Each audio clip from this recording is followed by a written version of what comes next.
podcast Pode Inspecionar. Hoje nós vamos falar sobre a Portaria 326 de 1997, que estabelece as boas práticas de fabricação e a sua importância para a segurança dos alimentos. E para explicar esse tema, nós chamamos um especialista como convidado de hoje do Pode Inspecionar, que vai explicar um pouquinho para a gente sobre esse assunto. Olá, tudo bem? Meu nome é Ian, sou médico veterinário do MAPA, sou lá de Minas Gerais. E vamos lá, né? Vamos entender como é que essa portaria ajuda a prevenir contaminação e proteger a saúde do consumidor. Para começar, o que é essa portaria 326 de 1997? Bom, então, essa portaria 326 de 1997, ela vai trazer os regimentos, os requisitos que uma indústria precisa ter na fabricação dos produtos. E também as normas, né, de higiene, as normas básicas de higiene que essa indústria precisa seguir para, no final, a gente ter um produto que não vá afetar a saúde do nosso consumidor. E por que muitas pessoas acham que a qualidade do produto depende só do produto final e não durante o processo? E por que isso não é verdade? Bom, basicamente porque o produto, a gente tem diversas etapas e a gente tem que olhar para todas elas. Não adianta eu ter uma etapa muito boa e depois uma etapa ruim. A gente precisa que todas essas etapas atinjam os nossos requisitos para garantir a segurança do consumidor e um alimento limpo também, que vai beneficiar a todos. Sim. E falando sobre o ambiente de produção, quais os cuidados a empresa ela tem que ter? Tá. De cara, esse ambiente ele tem que ser organizado. A gente precisa de um ambiente arejado.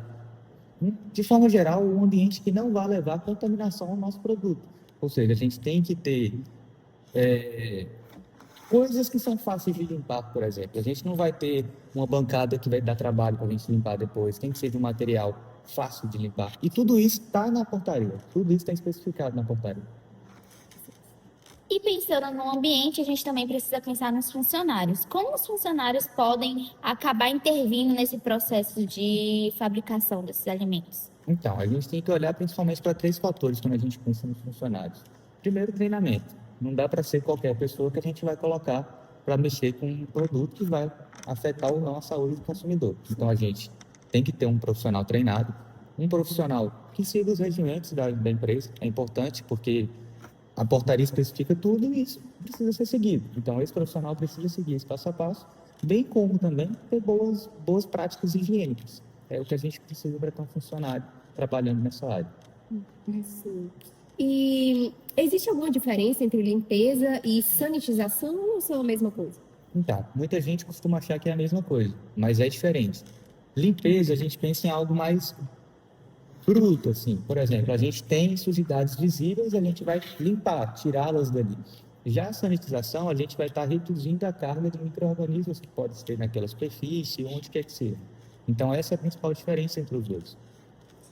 Então, a água, ela também entraria no controle de qualidade? Com certeza. É fundamental que a gente trabalhe com água potável e limpa. Assim como todos os utensílios que nós vamos usar têm que estar limpos, a água também. Porque senão ela pode servir como uma ferramenta de carregar micro-organismos para o nosso produto. Então a água tem que ser potável e limpa. Agora, entrando numa parte mais específica, como que essa portaria ela ajuda na prevenção de uma contaminação cruzada? Através do controle de todas as etapas do processo, né? Isso vai envolver a organização do fluxo de produção, a separação adequada de áreas, a gente vai ter a higienização dos equipamentos, os cuidados com os manipuladores para evitar a contaminação. Então, tudo isso vai estar na portaria para pensar na contaminação cruzada. E o controle de pragas, ele também entra no manual de boas práticas? Sim, ele também entra, e não só o controle, mas também a prevenção, para que a gente não chegue a ter um problema com as pragas. A gente pensa não só em como eliminá-las do nosso ambiente, para que não contamine o nosso produto e o nosso ambiente, mas também como impedir que a gente tenha esse problema. Sim. E quais podem ser as consequências caso não siga essas boas práticas? Então, de forma geral, a gente vai estar colocando o nosso consumidor em risco, né? Porque vai ser um produto que não passou rigorosamente pelo processo adequado e isso pode prejudicar no consumo final. Bom, nós vimos que a Portaria 326 de 1997 aborda diversos aspectos para que o nosso alimento chegue na mesa do consumidor de forma segura, como bem explicou o nosso especialista. Por isso, nós vemos o quanto é importante que as empresas mantenham as boas práticas e que o órgão responsável continue a fiscalizar. Quando as boas práticas elas são seguidas, né, isso é bom para todo mundo. Tanto as empresas são protegidas e são protegidas mesmo de qualquer interpé que pode acontecer, quanto o consumidor não vai ter nenhum prejuízo à sua saúde. É isso aí. Obrigada por nos acompanhar e até o próximo episódio.